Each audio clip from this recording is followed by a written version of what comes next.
Hello my dear students, welcome to my channel.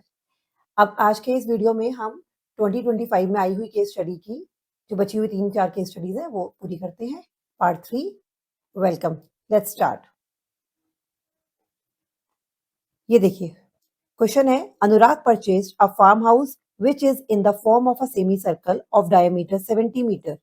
He divides it into 3 parts by taking a point P on the semicircle in such। आप देख सकते हैं semi circle है, अनुराग purchase of farm house, इसने एक farm house purchase किया है semi circular में जिसका डायमीटर गिवन है ये ए बी, पूरा इसका आप लगा लीजिए, ये डायमीटर हमें गिवन है 70 meter. He divides it into 3 parts by taking a point P.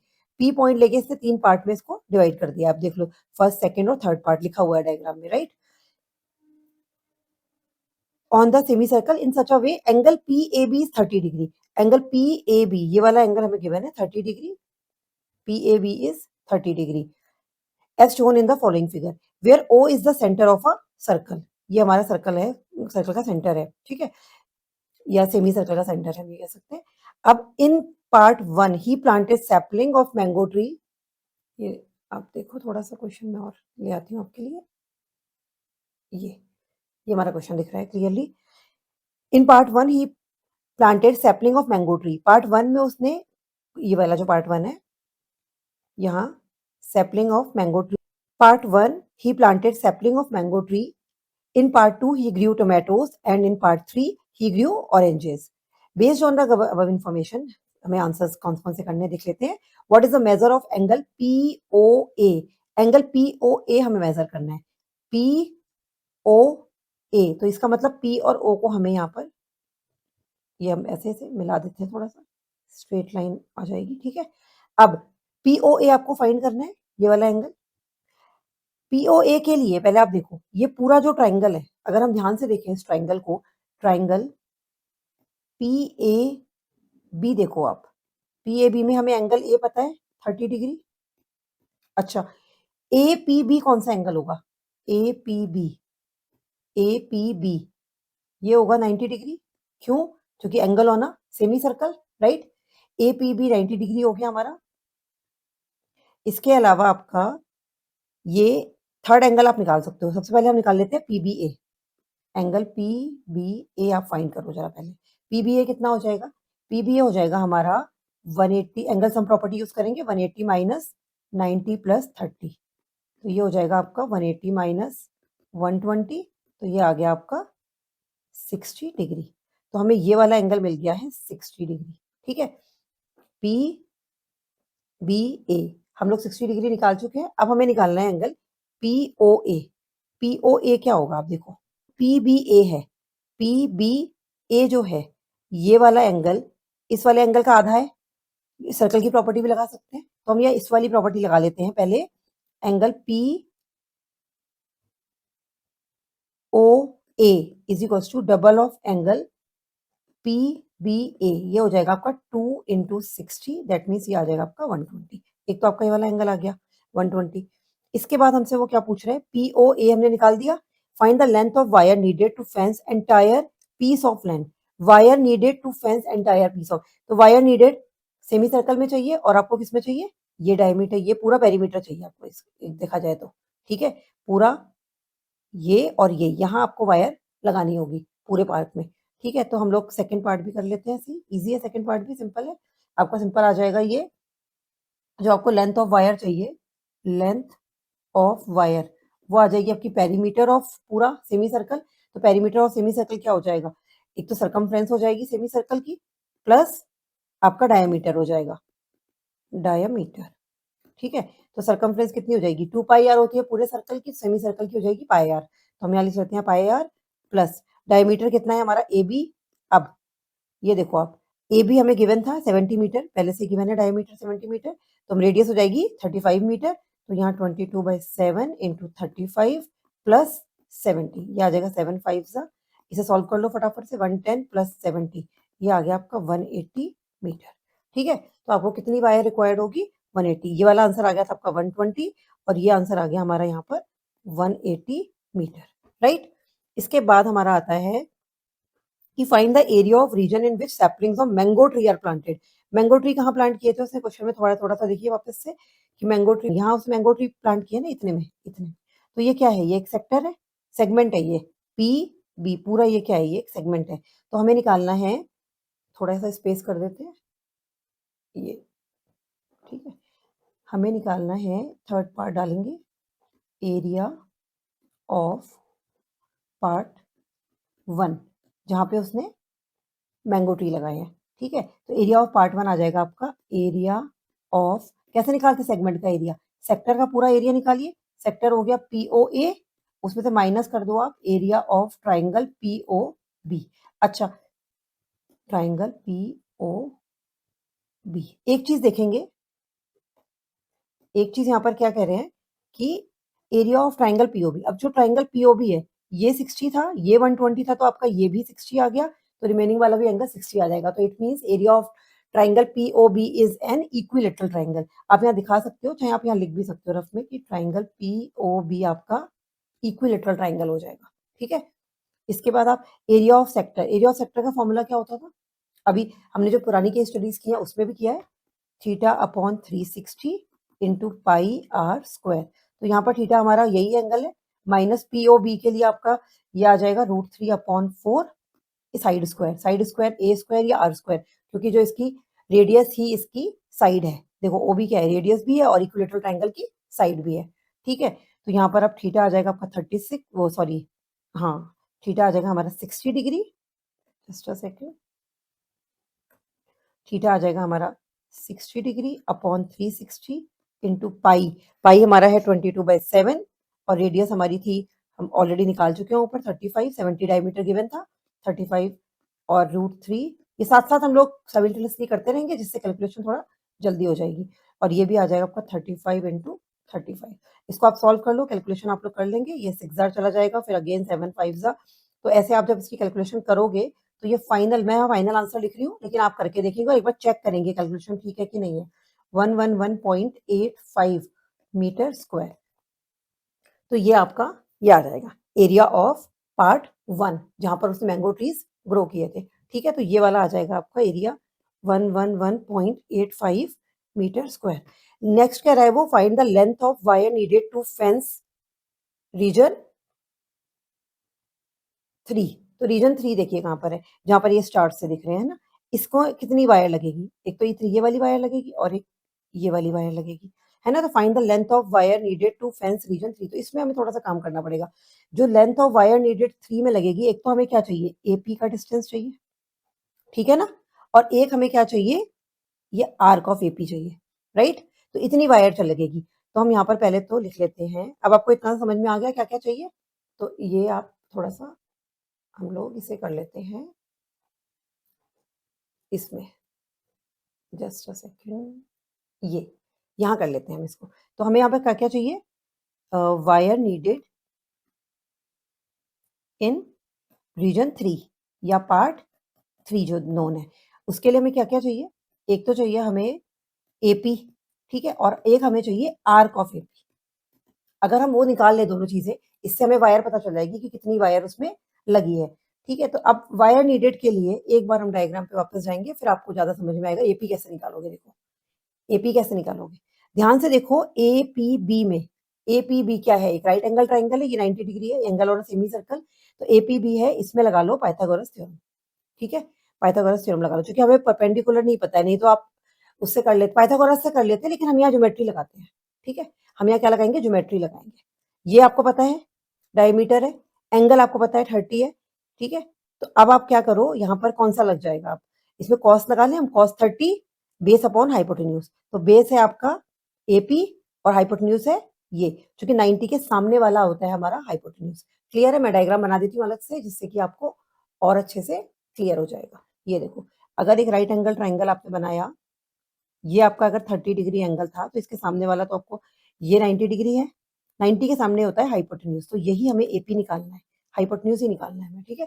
तो ट्राइंगल ये APB में हम क्या लगा देंगे, ट्रिग्नोमेट्री लगाएंगे, cos 30 हो जाएगा हमारा बेस अपॉन हाइपोटेन्यूज।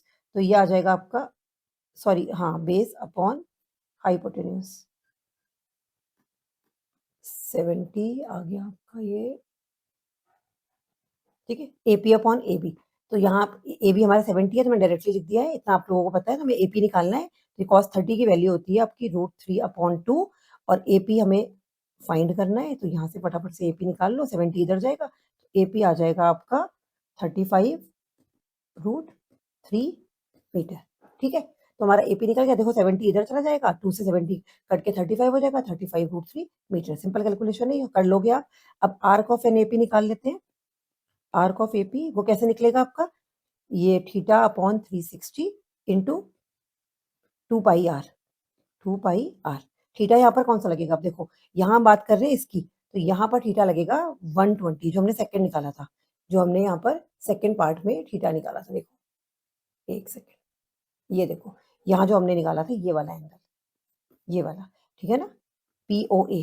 तो ये POA वाला जो हमने एंगल निकाला था, क्योंकि हम लोग यहाँ पर ये कर रहे हैं, आर्क निकाल रहे हैं ना, कौन सा आर्क निकाल रहे हैं, ये वाला आर्क निकाल रहे हैं AP। AP आर्क के लिए हम एंगल कौन सा लेंगे, ये वाला, ये वाला, ये देखो, तो इससे हमें एंगल लेना है ये वाला 120। क्लियर है ना एंगल कौन सा लेना है, ठीक है। तो ये हम लोग आ जाते हैं अब इस पे वापस से। तो यहाँ पर एंगल 120 क्यों आया, इसलिए बताने के लिए मैं वापस गई थी, अदरवाइज तो ईजी था ये। 2 इंटू 22/7 और रेडियस आपकी वही रहेगी 35, ठीक है। इसको सॉल्व करो थोड़ा सा, 0 से 0 काट दो, ये 12 3 हो जाएगा, ठीक है, और ये 7 से 5 बार कट जाएगा, और कुछ कैंसिलेशन तो लग नहीं रहा हो रहा है। ये हो जाएगा 44 इंटू 5/3, तो ये आ जाएगा आपका 220/3, सही है। अब हमें जो निकालना था ये AP और आर्क AP, इसको हम कर लेते हैं फटाफट से, इसकी वैल्यू पुट कर लो अब। AP और आर्क AP, तो वायर नीडेड कितनी हो गई, वायर नीडेड ये हो जाएगी हमारी AP। AP हमें कितना निकाला हमने, ये रहा 35 √3 और प्लस 220/3, इसको पॉइंट में कर लो 220/3 को, और 35 में भी यहाँ पर 1.73 वैल्यू पुट कर लो, ठीक है, और प्लस ये आ जाएगा कितना 73.33, इसकी कैलकुलेशन करो आप, मल्टीप्लाई करके इसे ऐड कर दोगे, then you will get 133.88 meter. एक बार ये आंसर आप प्लीज वेरीफाई कर लीजिएगा, कुछ कैलकुलेशन मिस्टेक होगी तो लेट मी नो। क्लियर हो गया, कुछ नहीं था थर्ड पार्ट में, वो सिर्फ इसने हमसे ये पूछा था कि इसका ये वाला जो है ये AP थर्ड पार्ट में कितनी वायर लगेगी।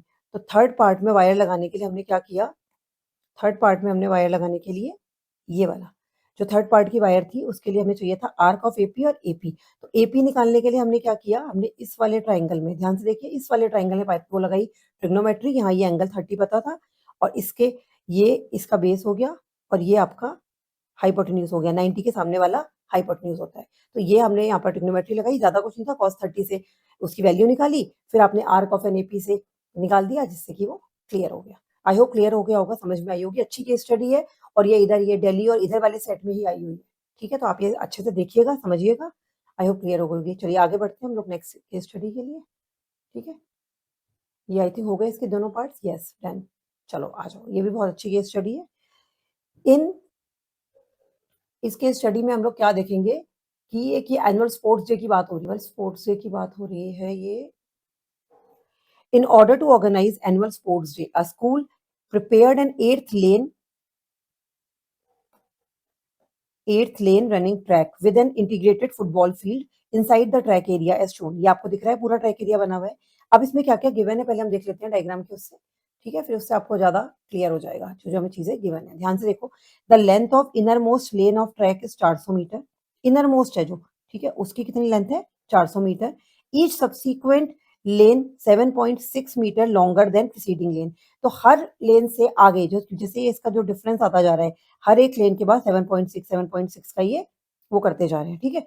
बेस्ड ऑन अबव इन्फॉर्मेशन ये करते हैं। पहला पूछ रहा है what is the length of sixth lane, तो ये दिख तो गई है हमें AP बनती हुई, तो पहले तो हम AP बना लेते हैं, ठीक है। तो AP में हमारी पहली वाली क्या है 400, ठीक है, फिर दूसरा आपका क्या आ जाएगा 400 पॉइंट प्लस ये आ जाएगा 7.6, तो आप कर लो इसको, है ना, कितना आ जाएगा 400, 7.6 एंड सो ऑन।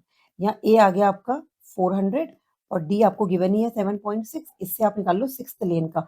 सिक्स्थ लेन का हो जाएगा nth टर्म पता है आपको a plus n-1 into D, या इसको हम बोल सकते हैं जब a6 निकाल रहे हैं तो शॉर्टकट में हम बोल सकते हैं a प्लस 5d।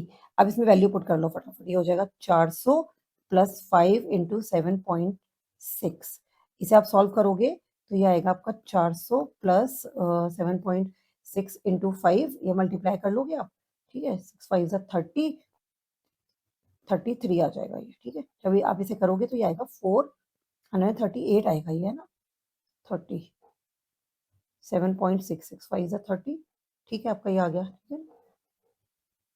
अब इसके बाद हम लोग क्या करते हैं, 430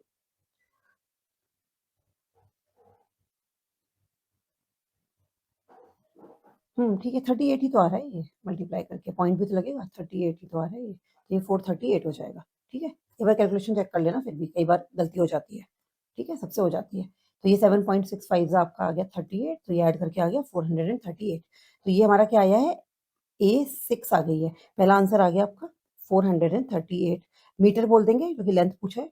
how long is the 8th lane than that of 4th lane, तो क्या पूछ रहा है, वो डिफरेंस पूछ रहा है 8th लेन और 4th लेन का, इसका मतलब पूछ रहा है वो A8 माइनस A4, तो आप लिख सकते हो यहाँ length of 8th lane minus length of 4 लेन, ठीक है, इसको लिख के कर लेंगे। A8 हमारा कितना होगा, A प्लस 7D जो कि n माइनस 1 इंटू डी, और माइनस को थोड़ा को शॉर्ट इजी बनाओ, A प्लस 3D, ठीक है। अब यहाँ पर देखो a हमारा सेम है, तो इसमें से क्या करते हैं, सॉल्व कर लो उसको, a plus 7D minus a minus 3D, ये देखो a से a कैंसिल आउट हो गया, 7 माइनस 3 हो गया आपका 4D। अब इजी हो गया ना, बस सीधे d की वैल्यू पुट करो और ये सॉल्व होके आ गया सीधे आंसर आपका, ये आ जाएगा 30.4 मीटर। तो डिफरेंस कितना आ गया, ये दोनों क्वेश्चन तो सही थे, सिंपल थे, 2 मार्क्स के क्वेश्चन तो आपके बहुत ही ईजी होंगे, जो इजीली बन जाएंगे, जो एक एक नंबर वाले हैं, और जो एक आपको सिंगल 2 नंबर वाला क्वेश्चन है उसमें थोड़ा सा टाइम लग जाता है, ठीक है। देखो अब आगे क्या बोल रहा है वो, while proceeding for a race a student took one round each in first 6 lanes, find the total distance covered by the student, तो फर्स्ट 6 लेन का देखना है, तो टोटल डिस्टेंस निकालना है, सिंपल कह रहा है S6 निकाल दो, तो यहाँ पर ये S6 निकाल देते हैं हम लोग फटाफट से, S6 S6 क्या होगा, फॉर्मूला होता है n/2, that mean 6/2, 2a 2 into 200 plus n-1 मतलब 6 minus 1 into d, what is d है 7.6, ऑलरेडी हमें सब कुछ पता है, सॉल्व करो इसे, 2 3 हो जाएगा 3, ये आ जाएगा आपका 400 प्लस 5 इंटू 7.6, तो इसकी आप कैलकुलेशन कर लेना, तो आपका S6 आ जाएगा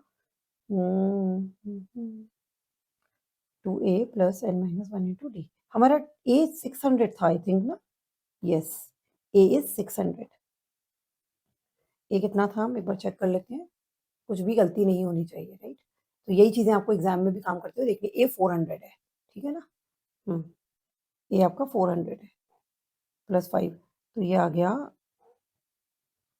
2a, a is 400 राइट, तो n/2, जस्ट अ सेकंड, यार थोड़ा सा ना सपोर्ट नहीं कर रहा है, 2a 2 इंटू 400, ये आ जाएगा आपका 800, ठीक है, बस अब आप इसकी कैलकुलेशन कर लो, 3 इंटू 800 प्लस ये आ जाएगा 38, फिर ये आ जाएगा 3 इंटू 838 और ये आ गया 2514 मीटर, ठीक है, तो ये आ गया हमारा सम ऑफ 6 लेन, जो फर्स्ट 6 लेन है उनका सम हमने डायरेक्टली निकाल दिया, टोटल डिस्टेंस ऑफ 6 लेन कह सकते हो आप, तो ये भी हमें आंसर मिल गया है 2514 मीटर। नेक्स्ट क्या पूछ रहा है, B part, a student took one round each in lane 4 to 8, find the total distance covered by the student, तो लेन 4 to लेन 8, अब देखो लेन 4 to लेन 8 से डायरेक्टली कोई फॉर्मूला नहीं है, ऐसा नहीं कि हम S8 निकालने या S4, इससे तो नहीं होगा ये, तो इसमें क्या करो, पहले लेन 4 और लेन 8 तक के सारे टर्म्स निकाल देते हैं फटाफट, ठीक है, तो यहाँ हमने क्या क्या निकाल लिया, A6 हम ऑलरेडी निकाल चुके हैं, ए हमें पता है, फर्स्ट में फोर्थ निकाल लेते हैं फटाफट से, थर्ड पार्ट का बी वाला देख लीजिए आप जल्दी से, तो इसमें आपने कहा टोटल डिस्टेंस कवर्ड बाय लेन, तो हमें इसमें करना क्या है, A4 से लेकर के A5 A6 A7 और A8, ये हमें करना है, इसका आंसर निकालना है, तो ये सब निकालने के लिए देखो एक तरीका बता रही हूँ, सारे बार बार नहीं निकालने पड़ेंगे, इजीली करो, सिर्फ A4 निकाल लो आप फॉर्मूले से, ठीक है, तो A4 निकालोगे आप, तो ये आएगा A प्लस n-1 मतलब 4 - 1 3 इंटू 7.6, तो ये आपका सॉल्व होके आ जाएगा 422.8 मीटर, ठीक है, A4 आ गया, अब देखो आप डायरेक्टली करो, अब आपको बार बार नहीं करना, A5 क्या होगा भाई, A5 में अगर हम कॉमन डिफरेंस ऐड कर दें तो वो हो जाएगा A4 में, A4 में अगर आप D ऐड कर दो A5 बन जाएगी, ये तो AP क्या कहती है, एक इसमें कॉमन डिफरेंस ऐड करते जाते हैं, तो A4 प्लस D, तो A4 आपने निकाल दिया 422.8 प्लस कॉमन डिफरेंस था 7.6, इसको आप निकालोगे ऐड करोगे तो ये आएगी आपकी 430.4, ठीक है 430.4। A5 आ गई। A6 हम ऑलरेडी निकाल चुके हैं। A6 में कितनी निकाली थी पीछे, देख लो आप एक बार। A6 हम निकाल चुके हैं 438, ठीक है। तो A6 हमारे पास है, दोबारा निकाल के दिखाने की जरूरत नहीं है। A6 हो गई। A7 होगी आपकी वही A6 प्लस डी, ठीक है, उसको आप सॉल्व कर लो फटाफट से। A6 प्लस डी कितनी है, 438 प्लस 7.6, ये आ जाएगी आपकी 445.6। सिमिलरली आप A8 निकाल लो, A8 आ जाएगी आपकी A7 प्लस डी। तो ये मैं आपको तरीका बता रही हूँ कि कैसे आप इजीली कर सकते हो, वरना कैलकुलेशन में बहुत टाइम लग जाएगा। सही है, A7 प्लस डी, यहाँ वैल्यू पुट करो, A7 की वैल्यू ये आ गई, ये 445.6 प्लस 7.6 किया, इसको ऐड किया, ये आ गई आपकी 453.2 मीटर, ठीक है। अब आपको टोटल डिस्टेंस निकालना है, इन सब की वैल्यू यहाँ पुट करके आंसर निकाल दो। जब आप ये पूरा ऐड कर लोगे, इसका आंसर निकालोगे, तो इसका आंसर आएगा आपका 2190। एक बार कैलकुलेशन प्लीज चेक करेंगे बच्चे, 2190 कैलकुलेशन खुद करनी है, और हमेशा क्वेश्चन एंड तक सॉल्व किया करो, ठीक है। 2190, अगर मैं एक एक क्वेश्चन पूरी पूरी कैलकुलेशन करूंगी it will take more time, तो इसलिए आपको समझाना भी होता है, ठीक है। तो आपको समझ में आ गई ये वाली केस स्टडी, वेरी गुड। कोई कमेंट वो डाउट होगा तो मुझसे जरूर पूछ लेना, आप कमेंट में पूछ बोल सकते हो कि हमें ये वाली चीज समझ में नहीं आई है, ठीक है। चलो नेक्स्ट क्वेश्चन में बढ़ते हैं। ये क्वेश्चन भी बहुत अच्छा क्वेश्चन है ये, बस थोड़ा। The Statue of Unity situated in Gujarat in the world's largest statue which stand over 58 meter high base. हमें क्या क्या दे रखी है कंडीशन देख लेते हैं एक बार, ठीक है। ये देखो 58 मीटर हाई बेस के ऊपर वो खड़ा है, अभी आगे देखेंगे फिगर गिवन है। As part of the project a student constructed an inclinometer and wishes to find the height of statue, उसको ये of unity. He noted following observation from two places. उसने दो जगह से ऑब्जर्वेशन को कलेक्ट किया। पहला है angle of elevation of top statue from place A which is 80√3 meter away from the base of statue is found to be 60 degree. तो situation 1 में तो इसने ये किया है, ठीक है, एंगल ऑफ एलिवेशन ये रहा।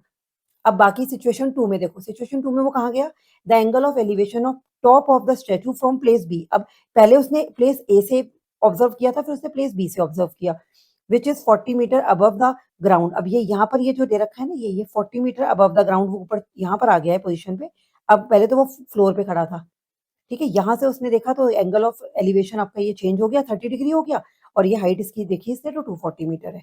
तो इसने कुछ डेटा इकट्ठा किया, इसके हिसाब से वो पूछ रहा है कि represent the situation 1 with the help of diagram. तो पहली सिचुएशन को हेल्प डायग्राम की हेल्प से वो करो, और सेकंड सिचुएशन को भी। तो पहले हमारे फर्स्ट और सेकंड क्वेश्चन में तो आपको क्या करना है, एप्लीकेशन ऑफ ट्रिग्नोमेट्री से डायग्राम बनाने हैं। तो पहली देखो, angle of elevation of top of statue from place A. तो प्लेस ए से आपको एंगल ऑफ एलिवेशन कितना गिवन है, ये हमने ले लिया प्लेस ए, यहाँ से एंगल ऑफ एलिवेशन है 60 डिग्री, कहाँ पर, पी पॉइंट पे, ये है स्टैचू ऑफ यूनिटी, ठीक है। और ये आप ए इसे ले लो क्यू, जो वो बोल रहे हैं हम लोग वही चीज ले लेते हैं, ठीक है ना, जितना उन्होंने हमें गिवन है। तो ये डायग्राम हो गया फर्स्ट वाला, तो ठीक है। और ये हमें कितना दे रखा है, 80√3, A which is 80√3 away from the base of statue. तो ये ए क्यू की लेंथ हमें दे रखी है 80√3 मीटर। तो ये हम ऐसे डायग्राम बना देंगे। फर्स्ट पार्ट में तो उसने हमें सिर्फ डायग्राम पूछा था, ठीक है। सेकंड पार्ट में भी वो यही कह रहा है। सेकंड पार्ट में वो क्या बोल रहा है, सिचुएशन देख लेते हैं एक बार, कि the angle of elevation of the top of statue from a place B. B place पे तो हमने देखा था कि जो बी प्लेस था वो थोड़ा ऐसे ऊपर चढ़ के बच्चा खड़ा हुआ था, है ना, ये यहाँ पर। तो ऐसे करके ये वाला जो डिस्टेंस था ये हमें 40 मीटर गिवन था। तो ये बी पॉइंट है, ठीक है। और ये हम लोग कोई पॉइंट ले लेते हैं, जैसे आर ले लेते हैं सपोज, ये आप क्यू ले लो, डी ले लो, कुछ भी आप अपनी तरफ से ले सकते हो। ये 40 मीटर हमें गिवन है, और यहाँ से वो ये कह रहे हैं कि ये स्टैचू ऑफ लिबर्टी, यहाँ से देख रहा था ना वो, तो ये वाला एंगल जो बन रहा है, ये वाला, ये एंगल बन रहा है हमारा कितना, 30 डिग्री।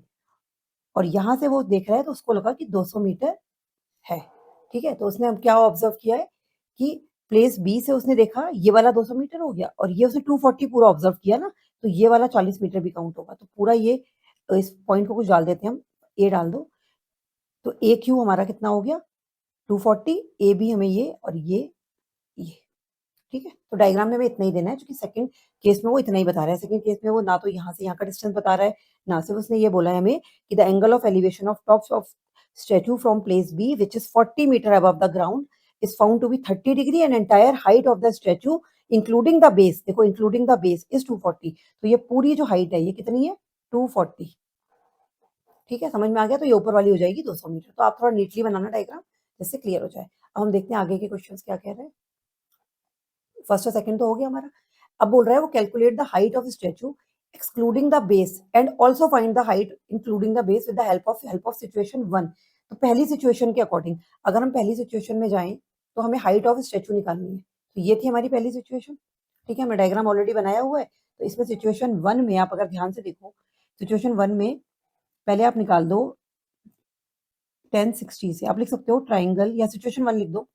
फन सिचुएशन में ट्राइंगल पाइथागोरस, वो ये 1060 हो गया perpendicular upon base. 10 perpendicular upon base. Base कितना है आपका? ए क्यू। ये हो गया पी क्यू अपॉन 80√3। तो यहाँ पर आप देखो 1030 होता है हमारा √3 is equals to P Q upon 80√3। √3 से √3 मल्टीप्लाई होगा, ऊपर जाके क्या हो जाएगा 3। तो पी क्यू की वैल्यू आ जाएगी 80 इंटू 3, ये आ जाएगी 240 मीटर। सही है। अब हमसे वो पूछ क्या रहा है, ये तो हाइट हो गई इंक्लूडिंग बेस। ये हाइट हो गई हमारी इंक्लूडिंग बेस, क्योंकि पूरी हाइट ली है हमने इंक्लूडिंग बेस। अब वो कह रहा है दूसरी हाइट निकालनी है एक्सक्लूडिंग बेस। तो एक्सक्लूडिंग बेस क्या हो जाएगी हाइट? एक्सक्लूडिंग बेस, भाई एक्सक्लूडिंग बेस में आपकी 240 माइनस, ये देखो कितनी दे रखी थी डायग्राम में, ये देखो 240 माइनस, ये हमें गिवन थी यहाँ पर, अभी पढ़ा था हमने 58 मीटर का ही, ये रहा। ठीक है, high base 58 meter high base. तो एक्सक्लूडिंग बेस में ही 58 माइनस कर दो यहाँ से, तो ये आ जाएगी आपकी 240 माइनस 58 182 मीटर। ठीक है, क्लियर है?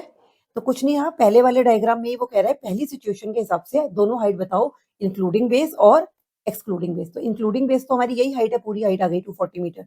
और एक्सक्लूडिंग बेस में हम क्या करेंगे, जो 58 मीटर का उसने क्या बोला था, the Statue of Unity which stand over a 58 meter high base. तो एक्सक्लूडिंग बेस करके निकालेंगे तो 58 मीटर बेस की हाइट हम माइनस कर देंगे। ठीक है, तो कंफ्यूजन नहीं होना है। वो अलग बेस जो 40 मीटर है वो बच्चे की बात हो रही है कि वो 40 मीटर ऊपर खड़ा होकर दूसरी सिचुएशन में देख रहा है। यहाँ सिर्फ सिचुएशन 1 की बात हो रही है और खाली स्टैचू की बात हो रही है। ठीक है, तो कंफ्यूज नहीं होंगे। अब हम लोग देख लेते हैं इसका नेक्स्ट पार्ट क्या कह रहा है। लास्ट पार्ट कह रहा है find the horizontal distance of point B from the statue and the value of tan alpha, where alpha is the angle of elevation of top of the statue of point B। तो हम क्या करते हैं, यहाँ पर diagram दोबारा बना लेते हैं। ठीक है, एक बार जल्दी से। तो ये यहाँ बोल रहा है, इसमें पॉइंट बी की बात कर रहा है। ये हमारा पॉइंट बी था 40 मीटर पे। ठीक है, ये डी पॉइंट हो गया आपका। और यहाँ वो कह रहा है इस वाले से एंगल ऑफ एलिवेशन, कोई एंगल उसने अल्फा दे दिया है। ठीक है, अल्फा। और यहाँ वो बोल रहा है, सिर्फ बात हो रही है उसकी बेस की बात हो रही है। देखो, find horizontal distance from the statue and the value of tan alpha where ये। तो ये हमारा कितना है, top of the base of statue from point B. Top of the base from statue from point B है, पूरा 58 metre हो गया, ये 40 है। ठीक है, अब सिर्फ उसकी बेस की बात हो रही है, जैसे यही है, खाली इसकी बात हो रही है 58 मीटर। ठीक है, तो यहाँ पर आप देखो ढंग से डायग्राम समझ में आ गया, ये 40 हो गया, इसलिए दोबारा बना लिया डायग्राम। इसके ऊपर ये स्टैचू जा रहा है। ठीक है, इसके ऊपर ये स्टैचू हमारा और चला जाएगा, आप चाहोगे तो ये आगे चला जाएगा। ठीक है, हम लोग सिर्फ इनको इनको पॉइंट को कर रहे हैं, तो इसको हम कुछ भी पॉइंट दे देते हैं।